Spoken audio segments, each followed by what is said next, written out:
With my countersign taken as communion, I spill out my humility to the motivating spirit present.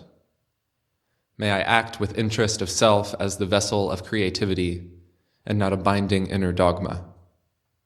May I listen to old voices and the whirling nocturne of the source whisper, and may I be present in its communication. May I contact and relate to others my contacting. May I remove my garters of ego play and be exposed. This day, this spring, March 31st, year 72 of Atomic Human, 2017. Welcome to the Earth Hotel. This is an area for psychic construction and interesting conversations. I'm not legally allowed to say we do conversions. Allow myself to take you to the art analysis portion of the show. It's not something that I normally do. For some reason, it very rarely comes up in the episode process that determines what I do in each show. In this case, I want to keep it short and talk about this other Scottwalker song that I have been listening to lately, and mainly for the reason that I want some feedback on this. I've been trying to figure this song out. So if you dig him, or if you just like puzzles, here is where I would put Bouncer See Bouncer.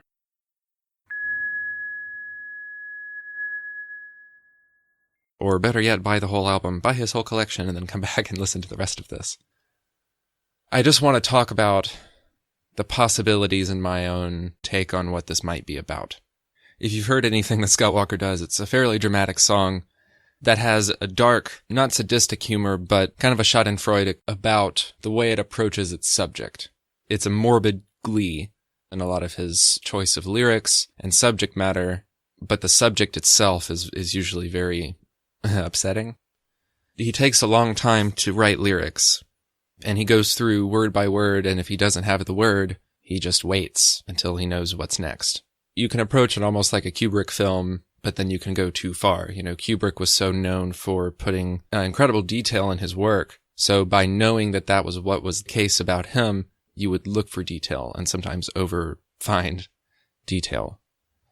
So I really want a second opinion about what I'm reading into this song, because I went with what was most intuitively shocking and interesting. I have two theories on this song. The first was when I first heard it, taking little bits and pieces out. The second one was when I had read all the lyrics and would come back to it months later. The first early theory I had was a man that is getting married and remembers his childhood and is kind of reminiscing on his trauma because he remembers his mother and father having sex and watching them, Mama danced 4 feet away, Papa danced 4 feet away, in the rubbing and fusing, the sealing and pivoting. I gotta dance 4 feet away. So that painted an image of a baby and a bouncer, bouncing up and down, bouncer, see bouncer, the organism of his parents in the middle of sex. But then I read into the rest of the lyrics and it didn't make nearly as much sense. Small things lent to it, but also took away from it. The dancing made sense, but there's another person involved. You won't play that song for me, those threads you would never wear, the sobbing that just might choke us. There's no real present link, and it also doesn't call up another memory, so that theory kind of went out the window. The second theory I had, the way I like to approach trying to figure these things out, which is sit down and let it wash over me. And this music really lends itself to that because the production approach is so raw and close to the listener. And he's clearly writing characters. He's not being Scottwalker in these songs. A man marries his childhood sweetheart, and maybe on their honeymoon, they go bungee jumping. And when they do, she dies, and he collects the insurance money. So a lot of couples go bungee jumping together. It's a romantic thing, and that was certainly a thing in the 80s and 90s when this was written. This is not like this was a song from the 40s. That's a real thing. I'm going to go through and describe how I read it. Spared, I've been spared, all the nickeling, all the diming. I've been spared all the powder on a trumpet of Gabriel. And he's feeling relief dangling at the bottom of this cable 40 feet, 10 feet, 4 feet away from his wife, what is left of his wife, on the ground. Gabriel is the angel that brings doom. All the powder on her nose that brings doom. On his nose, Did they have that problem? Don't play that song for me. You won't play that song for me. The wedding march? The song that they dance to? Their song? The riff with the swaddling hair. The song that takes him to the face of her. They came up together in Catholic school. Those sisters who never broke us. The link missing at the rear? I read at the rail, but either way, if you're bungee jumping, then you're coming off of your back, or it's attached to your back, you know. And the halo of Locust, the doom. He kind of bumps you around corners. It's not clever cryptology, puzzle writing. He's guiding you to experience what he's saying in a very specific way. And one of the ways that he does that is by suggesting words or ideas instead of stating them. And it's really crazy how he does it. Tones in music pull according to where you start. And so every note has a tendency of where it wants to go according to how we organize our sound. And some pull right back to bottom where you started, and some kind of meander back that way, or some lead in a different direction. So that's what songwriting kind of is, or music writing, is knowing how to use those ideas to move someone through the experience. So this is an elaborate way of doing that. That's basically art song. The point that you're trying to get across, the story or the concept that you're trying to move, is an integral part of what the song is to the highest degree. So everything serves the idea. It basically has two movements. One chord, another chord. And the other chord is like a bridge. A different scene, it's a different moment in time, it's a memory and a different mood that fades in and out of the present moment, which is notated by the pounding drum. And that drum hit recurs in a lot of his work around this time, but I don't think it always means the same thing. The tempo that it's at here kind of lends to the passing of time. This is a present moment. This is what I'm thinking now. The rolling, kind of rattling metal sound. It's a suspended in air thing, but that drum. There's a lot of telltale heart stuff in Walker's work in some places, but then this is just a moment. Walker takes this and gives you just enough to let you be horrified by yourself. That was the feeling that I got when I finally got it. Bouncer, see bouncer, oh fuck.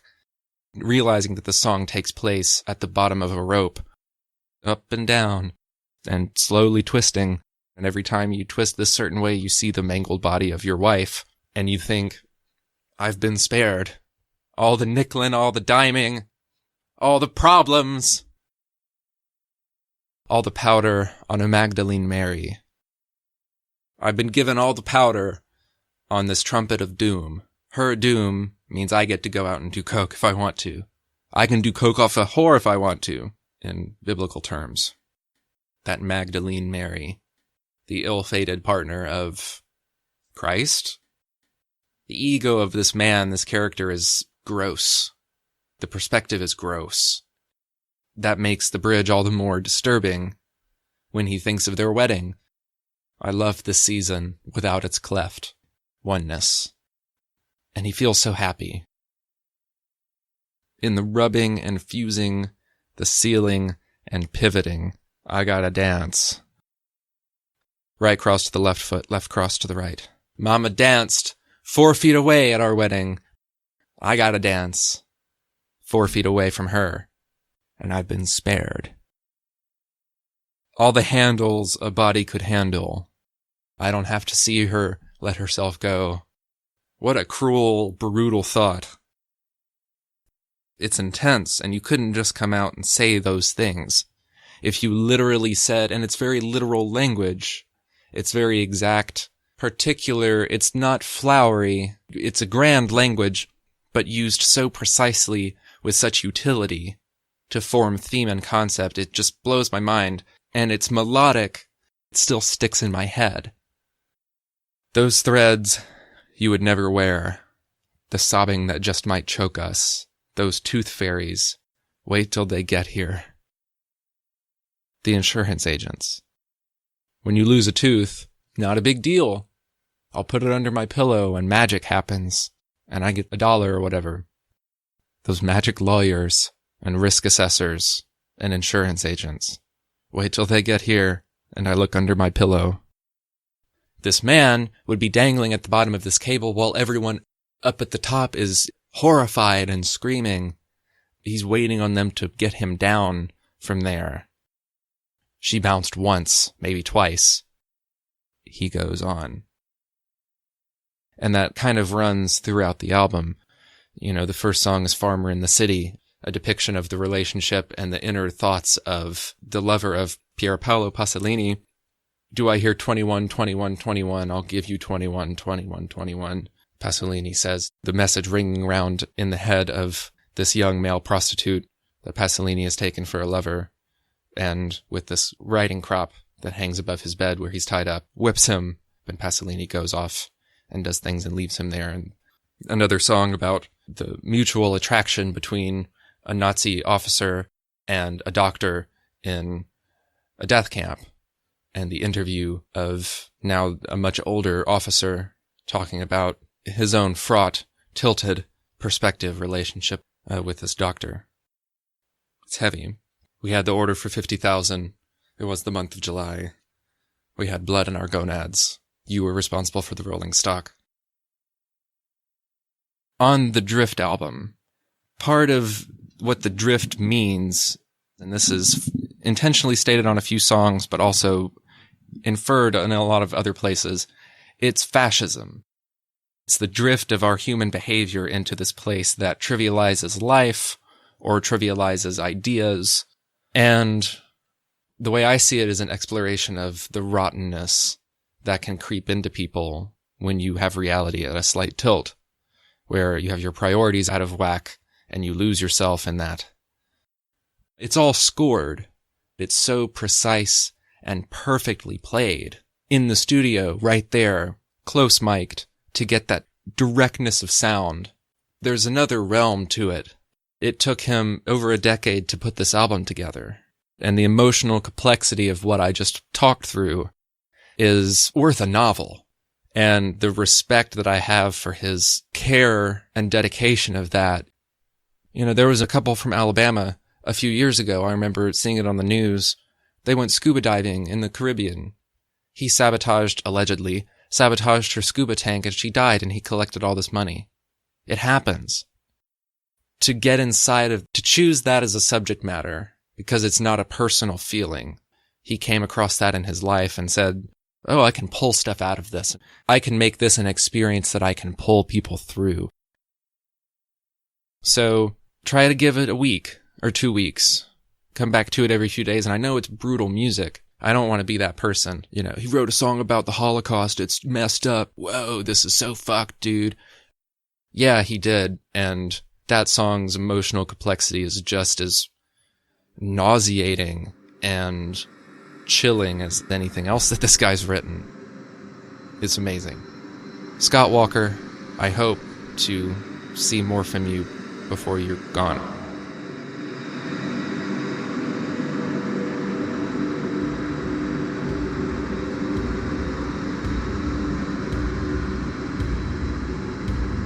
Hello, this is Jackie from the future.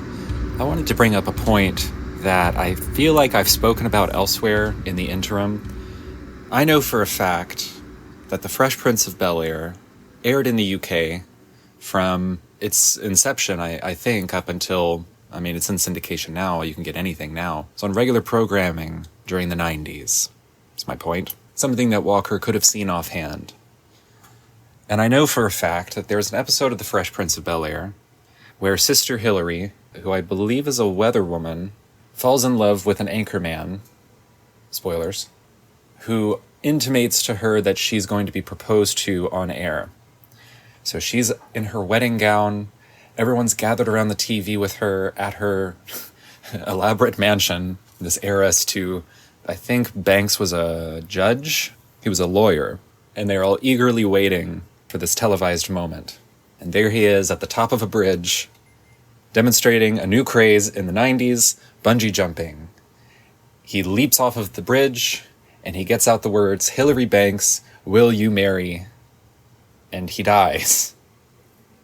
And this is played for, it's shocking, and it's It's tragic, but the shock of it is played for laughs. You can go find the clip. Haha, sitcom thing. He dies and leaves her bereft. You might think that's kind of an oblique reference to make. Not so much a reference, but a fertile ground from which to pull. I think in Zircon, many years later, Bish Bosh came out in 2012. He was making Beavis and Butthead jokes and Bill and Ted jokes, the wedgie, the Melvie to threaten the air, bringing in his contextual past with the Seventh Seal. I don't know. It's a far-flung thing, but it doesn't seem that far-flung once you get in his headspace and the diversity of resources from which he draws. It's an interesting idea that's something that he would have seen. I don't necessarily picture Scott Walker sitting around in his pants watching The Fresh Prince of Bel-Air. I mean, he's got grandkids, or he could have been at the pub and seen. I'm sorry. And seen it, because the scene works without any dialogue. She's sitting there in the wedding gown, and you see it on the TV, and she's obviously shot. Like, nothing needs to be spoken. Kuleshov takes over. I just wanted to bring that in at the end. I kind of thought, I'm remastering this episode, obviously, and it's coming out well after its time. And thank you for the message on Reddit. I think your name was Matt. Thank you for asking me for additional Scott Walker material, and I'm sorry that you sat through what I have to imagine is the first hour and a half of the interminable Zircon series. If you want to wait a couple weeks, then I will have the Zircon series remastered in a condensed format, not having like a smoker's cold in my girlfriend's closet, properly done, because I want to revisit Zircon again. Stuff came out of that afterwards, and it's continued to reverberate. So more in the future, but thank you for all the support I've gotten on Reddit from...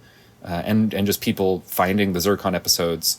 It is with weird reticence and open arms and a warm smile that I accept your audience, because I think it's halfway there, but it wasn't a great listen, and I'm not very pleased with it, so we're going to fix that. And that's all, I suppose. Bye-bye. Next on the program.